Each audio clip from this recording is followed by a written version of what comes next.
Welcome to our channel. Today we how to start setting up alerts with Blockfolio, quick tutorial step by step clearly. Open the Blockfolio app on your device. Log into your account if you haven't already. Navigate to your portfolio by tapping on the portfolio icon.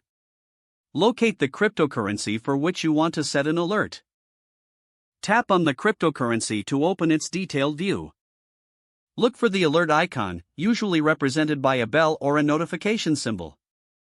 Tap on the alert icon to begin setting up your alert. You will see options to set a price alert.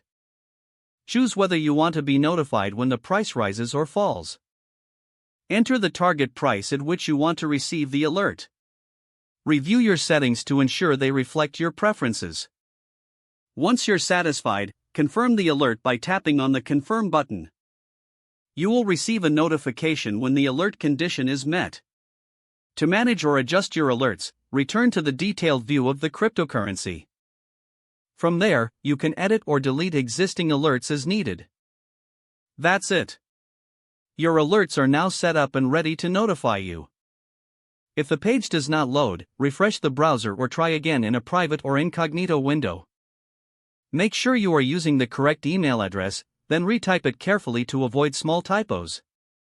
If your password is not accepted, use the reset option and create a new strong password you can remember. Check your spam folder for verification or security emails, then complete any requested confirmation steps. Enable two-factor authentication if available to improve account security and reduce unauthorized access risk. After signing in, review your profile details so your contact information and settings are accurate and current. If you see an error message, note it down and try again after restarting your device and internet connection. Log out when you finish, especially on shared devices, to keep your account and payment information secure.